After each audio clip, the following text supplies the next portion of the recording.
Bonjour Naïma, Bonjour Maya, comment vas-tu? super et toi? Ça va. Peux-tu te présenter en quelques mots? Alors je dirais que je suis une jeune Guadeloupéenne installée en Île-de-France depuis maintenant 7 ans. Pour subvenir à mes besoins alimentaires, je suis assistante de service social. Pour nourrir un peu mon âme, je voyage dès que possible dans le monde, souvent seule, pour rencontrer du monde et découvrir d'autres cultures. Génial. Justement, en parlant de voyage, on dit que lire, c'est voyager, c'est découvrir le monde à travers un regard différent. Qu'en penses-tu? Je suis totalement d'accord avec ça. Lire, c'est voyager, effectivement, de par la plume de l'écrivain. Ils nous font voyager tout en restant dans un lieu, mais ils nous amènent sur une autre pensée, des réflexions, parfois à une planification, d'autres choses qu'on n'aurait pas pensé sans ça. Donc ouais, je suis totalement d'accord avec cette phrase.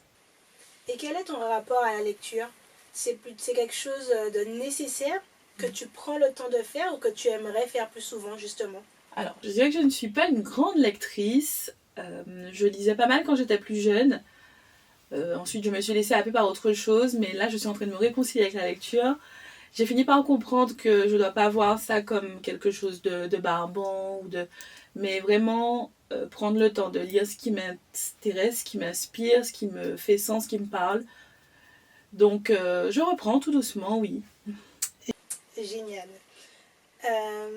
Du coup, est-ce que tu te rappelles de ta dernière lecture? Alors, j'en ai deux là très récentes. Je viens de finir le recueil de poèmes de Fola Gadette, Vivre c'est devenir, qui est très inspirant hein, en tant que femme noire, en tant que jeune guadeloupéenne et personne qui est en train d'essayer de s'écouter tout en faisant face aux codes de la société, aux murs qui nous sont parfois érigés. Et le second, c'est Être noir et voyager, donc encore une fois en lien avec le voyage, de Robin Fields, qui est à l'origine un blogueur voyage et qui a décidé d'écrire son expérience en tant que personne noire qui baroude dans le monde et qui pointe hein, parfois certaines situations qui ne sont pas forcément simples. Et il donne les codes pour pouvoir y faire face et continuer à évoluer dans l'espace. Très bien.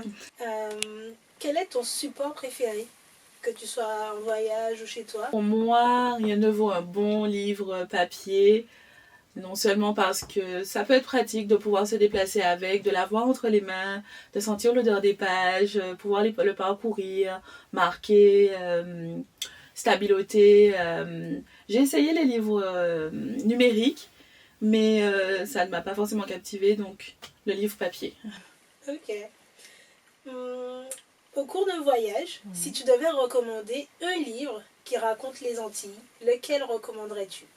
Alors, si je devais parler d'un livre qui recommande les Antilles, je pense que je parlerais de La Rue Cazenègre, parce que dans ce livre, l'auteur, je trouve qu'il il décrit bien l'organisation des familles il y a quelques années aux Antilles, le mode de vie dans les petits quartiers, les freins auxquels aussi sont confrontés les Antillais, que ce soit pour le travail, que ce soit par rapport à notre place dans la société en tant que personne noire, dans l'histoire de la colonisation, etc.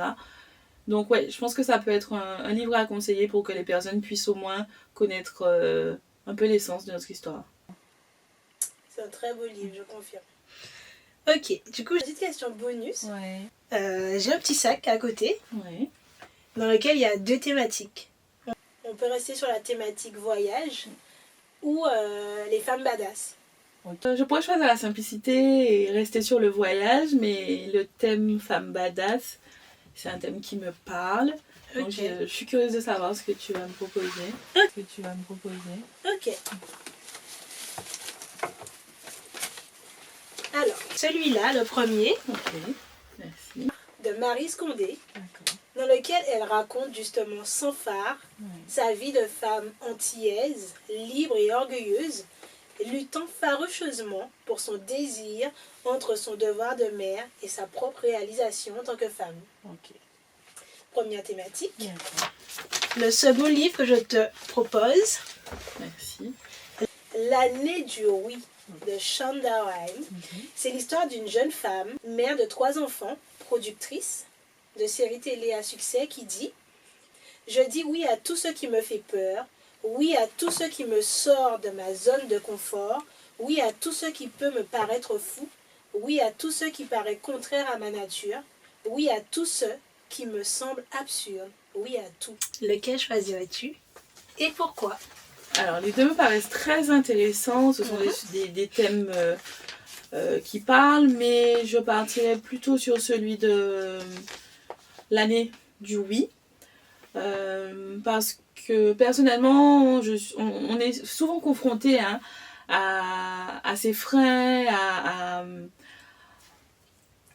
à se restreindre, alors que il faut parfois lâcher prise. Je suis pour le lâcher prise et se dire que oui, là on tente, là on essaye et on verra bien ce que ça donne.